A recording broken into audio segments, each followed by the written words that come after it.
گفت من آئینہ مسئول دو، اللہ کے نبی نے فرمایا اللہ تعالیٰ نے مجھ کو اپنا آئینہ بنایا، اللہ تعالیٰ نے مجھ کو اپنا آئینہ بنایا ہے۔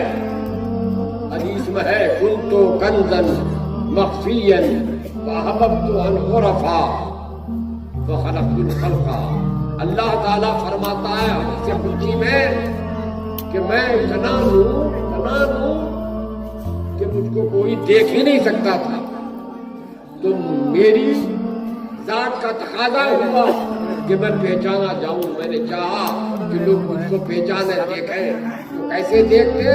میں نے اپنے نبی محمد رسول اللہ صلی اللہ علیہ وسلم کو آئینہ بنا دیا کہ آئینہ میں دیکھو تو میں نظر آؤں، آئینہ میں دیکھو خدا نظر آؤں۔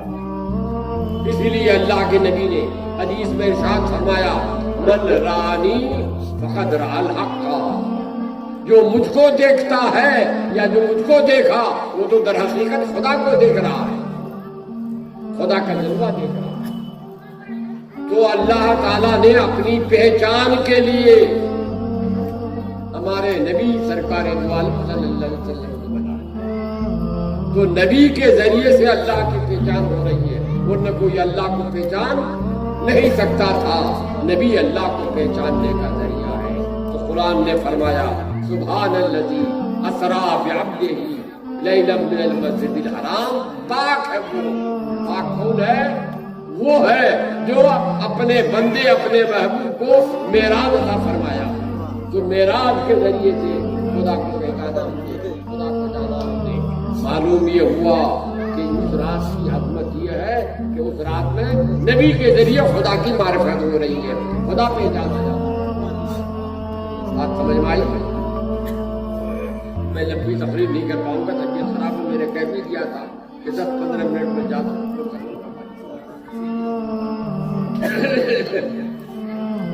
اب ایک چیز اور سن لو، اس کے بعد پھر آگے بات رکھی جائے گی۔ اللہ کے نبی معراج میں گئے، تو معراج میں جانے کا واقعہ آپ نے سنا ہوگا کہ براق آیا، براق پہ نبی بیٹھے گئے پہلے آسمان، دوسرے آسمان، تیسرے آسمان ہوتے ہوتے سدرۃ المنتہا پر پہنچے۔ سدرۃ المنتہا میں جا کر حضرت جبرائیل بھی رک گئے اور کہا اگر یہ سرے ہوئے پتھر کرو ہوئے تجلی بسادت کرم، اے نبی اب آگے ہم نہیں جا سکتے ہیں، اب آگے آپ اکیلے جانا چاہیے۔ ہمارے نبی آگے بڑھے، بڑھتے چلے گئے اور بڑھتے جب اللہ کے مقام خاص میں پہنچے، قرب خداوندی میں پہنچے، تو اللہ تعالی کے نبی رک گئے۔ اللہ کی طرف سے آواز آئی ادنو یا احمد، ادنو یا محمد، اے محمد، اے میرے نبی آگے بڑھو۔ پھر اللہ کے نبی آگے بڑھے، پھر رک گئے، پھر اللہ نے پکارا نبی اور آگے بڑھو، آ جاؤ، پھر نبی آگے بڑھے، پھر رک گئے۔ اسی طرح جاتے جاتے اللہ کے نبی اللہ پوچھا حضرت موسیٰ نے یا رسول اللہ معراج میں جو گئے تھے آپ، تو اللہ نے کیا دیا؟ اللہ نے کیا دیا؟ نبی نے فرمایا کہ 50 ٹائم کی نماز میری امت کے لیے دیا ہے۔ حضرت موسیٰ نے کہا یا رسول اللہ میری امت پر 2 رکعت نماز تھی تو پڑھ نہیں پاتی تھی، آپ کی امت 2 ٹائم کی نماز تھی اور آپ کی امت 50 ٹائم کی کیسے نماز پڑھے گی؟ نہیں پڑھ پائے گی، جائیے نماز معاف کرا کے لائے۔ میرے نبی پھر گئے، پھر معاف کرا کے لائے۔ پھر حضرت موسیٰ نے پوچھا یا رسول اللہ کیا ہوا؟ کہا 10 رکعت معاف ہوئی۔ اسی طرح سے بار بار میرے نبی گئے، بار بار میرے نبی نماز معاف کرا کے آئے۔ آخری بار 5 ٹائم کی نماز بچی۔ حضرت موسیٰ نے کہا یا رسول اللہ کیا ہوا؟ کہا اے موسیٰ اللہ تعالیٰ معاف فرماتے فرماتے آخری میں مجھے 5 رکعت 5 وقت کی نماز ملی ہے۔ حضرت موسیٰ نے کہا یا رسول اللہ یہ بھی بہت زیادہ ہے، پھر جائیے آپ پھر کم کرائیے۔ رسول اللہ نے فرمایا اے موسیٰ مجھے شرم آتی ہے کہ میں بار بار جاؤں خالی نماز معاف کرانے کے لیے، میں سمجھتا ہوں میری امت 5 وقت کی نماز ادا کر پائے گی، ادا کر لے گی۔ میں سمجھتا ہوں کہ میری امت 5 وقت کی نماز ادا کر پائے گی۔ یہاں ایک سوال پیدا ہوا، اتنے سارے نبی تھے، سب راستے میں تھے،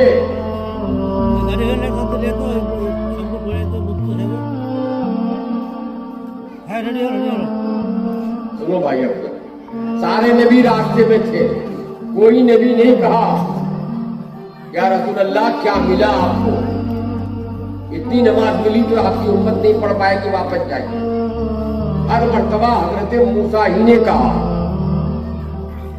کیوں حضرت موسیٰ ہی نے کہا؟ اس کی وجہ یہ تھی کہ حضرت موسیٰ کو کوہ طور پر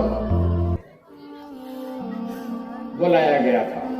حضرت موسیٰ نے دعا کی تھی رب ارنی انظر الی، رب ارنی انظر الی، رب ارنی انظر الی۔ اے اللہ مجھ کو دکھائی دے، میں تجھے دیکھنا چاہتا ہوں۔ اے اللہ مجھے دکھائی دے، میں تجھے دیکھنا چاہتا ہوں۔ تو اس کے جواب میں اللہ تعالیٰ نے فرمایا کہ موسیٰ ایسے مجھے دیکھ نہیں پاؤ گے، لن ترانی، تم ایسے مجھے دیکھ نہیں پاؤ گے۔ مگر حضرت موسیٰ بار بار کہہ رہے رب ارنی انظر الی، اے اللہ مجھے دکھا دے، اے اللہ مجھے دکھائی دے۔ تو اللہ نے فرمایا اچھا دیکھنا چاہتے ہو تو پہاڑ کی طرف پہلے دیکھو،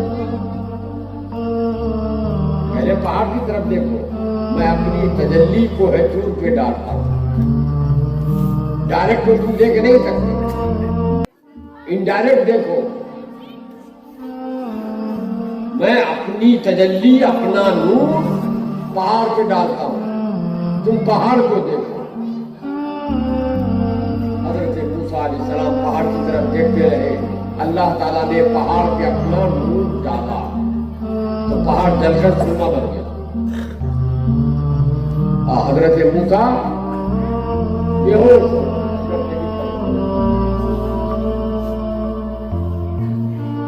خالی ایک جھلک دیکھی، پورا دیکھ نہیں پائے، وہ بھی ڈائریکٹ نہیں انڈائریکٹ۔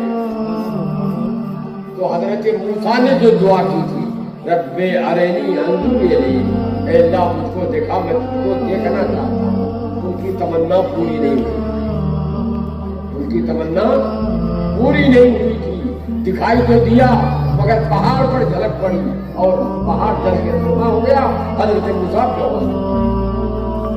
تو حضرت موسیٰ نے چاہا کہ ہم ڈائریکٹ کو دیکھ نہیں سکتے، ڈائریکٹ نہیں دیکھ سکتے، ڈائریکٹ صرف محمد رسول اللہ دیکھ سکتے ہیں، مگر جب وہ خدا کو دیکھ کے آئیں گے تو ہم ان کی آنکھوں کو تو دیکھ سکیں گے، ہم ان کی آنکھوں کو دیکھ سکیں گے۔ جن آنکھوں نے خدا کو دیکھا ہے ان آنکھوں کو دیکھ لیا تو ہم بھی کہہ سکیں گے ہم نے خدا کو دیکھا ہے۔ اسی لیے حضرت موسیٰ بار بار کہتے رہے یا رسول اللہ آپ جائیے نماز کم کرا کے لائیے، جائیے نماز کم کرا کے لائیے۔ ایک آخری بات میں نے ابھی بیان کیا، جب نبی جا رہے تھے مقام میں تو راستے ہی میں کھڑے ہو جاتے تھے، اللہ کی طرف سے بلاوا آتا تھا، ادنو یا احمد، ادنو یا محمد، اے میرے محبوب میرے قریب آ جاؤ، آگے بڑھو۔ پھر نبی آگے بڑھتے، پھر اللہ کے خوف سے، اللہ کے ڈر سے کھڑے ہو جاتے، آگے بڑھنے کی ہمت نہیں ملتی۔ پھر اللہ بلاتا ادنو یا محمد، ادنو یا احمد، اے محمد و احمد میرے محبوب اور آگے بڑھو اور آگے بڑھو۔ اسی طرح سے گئے، جیسے کسی کے ہاں جانے کے لیے یہ شادی کے یہاں جاتے ہیں، کھانے میں جاتے تو پرمیشن لینا پڑتا ہے، لڑکے اسکول جاتے ہیں کلاس میں جانے کے لیے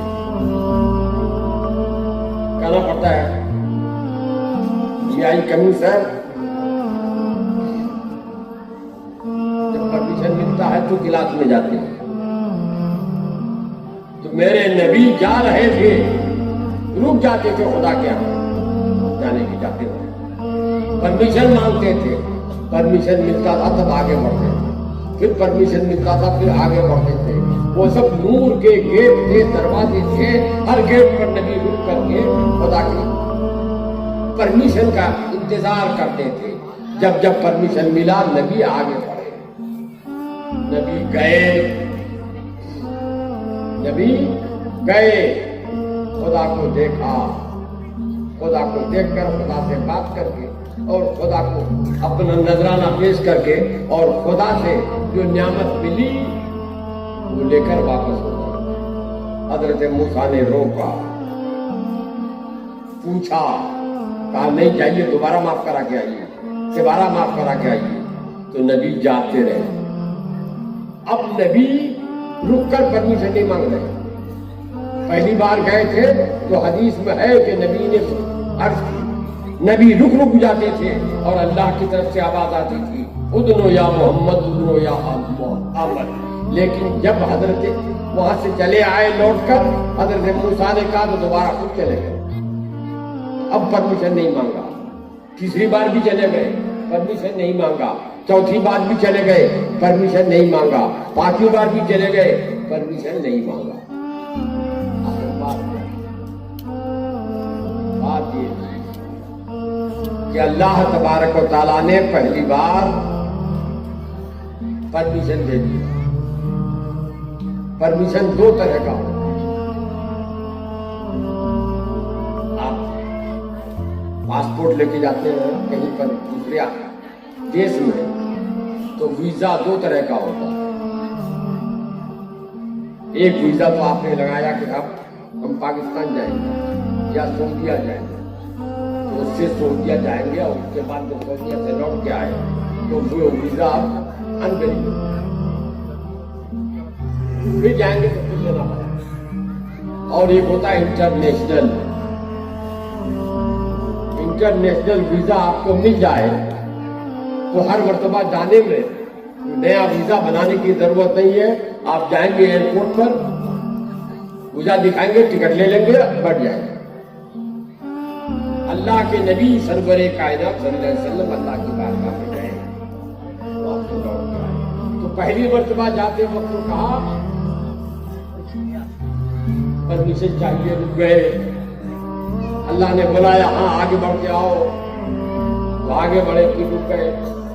پھر فرمایا ہاں رک اور آگے بڑھو, پھر گئے. مگر دوسری مرتبہ ایسا نہیں ہوا, تیسری مرتبہ ایسا نہیں ہوا, چوتھی پانچویں مرتبہ ایسا نہیں ہوا, ڈائریکٹ چلے گئے. ایسا ہی سمجھو. یہ سید صاحب ہمارے وہاں مدرس ہیں, فیملی لے کے رہتے ہیں. ان کا بیٹا دن میں 14 مرتبہ اندر جاتا ہے, 14 مرتبہ باہر نکلتا ہے. چھوٹا بچہ ہے, جب چاہتا ہے گیٹ کھول لیتا ہے, اندر گھس جاتا ہے. جب چاہتا ہے گیٹ کھل کے باہر آ جاتا ہے. پوچھتا ہے کھڑے ہو کر کہ اندر آئے کہ نہیں آئے, بولو نہیں. ان کے علاوہ کوئی چاہے تعویذ کے لیے آئے ان کے پاس, پھول ڈلوانے کے لیے آئے, کوئی طالب علم کچھ کہنے کے لیے جائے تو دروازے پہ کھڑے ہو کے پرمیشن مانگتا ہے, اندر آنا چاہتا ہے, اجازت مانگتا ہے. اجازت ملتی ہے تب جا پاتا ہے. اور ایک مرتبہ جانے کے بعد پھر اگر دوبارہ جانا ہو تو پھر مانگنا پڑے گا, پھر جانا ہو تو پھر مانگنا پڑے گا. دن میں 50 مرتبہ ضرورت پڑے تو 50 مرتبہ ضرورت ہے پرمیشن لینے. لیکن ان کے بیٹے کو ضرورت ہے نہیں. کیوں؟ اس لیے کہ وہ اجنبی ہے, وہ اجنبی ہے. بیٹا اپنا ہے, اپنے کو اجازت مانگنے کی ضرورت نہیں پڑتی ہے. باپ کی جائیداد ہے تو ہماری ہی جائیداد ہے, باپ کا گھر ہے تو ہمارا ہی گھر ہے. لیکن دوسرا یہ نہیں سن سکتا کہ ان کا گھر ہے تو میرا ہی گھر ہے. اس کو جب جب آنا پڑے گا پرمیشن لینا پڑے گا. اللہ تعالیٰ نے معراج میں بلایا تھا اور بلا کر کیا ہوا تھا؟ بلا کر فرمایا تھا اے میرے محبوب میں سب چیز کا مالک ہوں اور آج تم کو عرش پہ بلا کے ساری کائنات کا مالک بنا رہا ہوں. اللہ تعالیٰ نے میرے نبی کو مالک بنا دیا تھا. جب مالک بنا دیا تو مالک بنانے والے کی ساری چیز مالک بننے والے کی ساری چیز ہے. اب دوبارہ جو جا رہے ہیں تو اپنے ہی گھر میں جا رہے ہیں, تیسری بار جا رہے ہیں اپنے ہی ملک میں جا رہے ہیں. اب پرمیشن مانگنے کی ضرورت باقی نہیں ہے. اسی لیے میرے نبی گئے اور معراج سے واپس آئے. سبحان الذی اسریٰ بعبدہ لیلا من المسجد الحرام. پاک ہے وہ ذات, پاک ہے وہ ذات جس نے اپنے بندے کو راتوں رات مسجد اقصیٰ سے مسجد حرام سے مسجد اقصیٰ تک سیر کرایا. کیوں بلایا؟ لِنُرِیَهُ مِنْ آیاتنا, ہم تاکہ اللہ تعالیٰ فرماتا ہے تاکہ ہم اپنی نشانیاں ہم جو نبی کو دے رہے ہیں سب اپنی نشانی دیکھ لیں. جس کو کوئی چیز دیجیے گا اپنے بیٹے ہی کو کوئی اپنے لکھ کے دے رہے ہیں تو دکھا تو دیجیے گا کون سا پلاٹ دے رہے ہیں. اللہ تعالیٰ فرماتا ہے لِنُرِیَهُ مِنْ آیاتنا, تاکہ ہم اپنی کیا کیا دے رہے ہیں نبی کو سب دکھا دیں. اور یہ دکھانے کے لیے اللہ تعالیٰ نے معراج میں نبی کو بلایا تھا. تو اللہ نے میرے نبی کو عرش پر بلا کر ساری کائنات کا مالک و مختار بنا دیا. اللہ تبارک و تعالیٰ ہمارے عقیدے کو صحیح و سلامت رکھے. وآخر دعوانا ان الحمدللہ رب العالمین. السلام علیکم.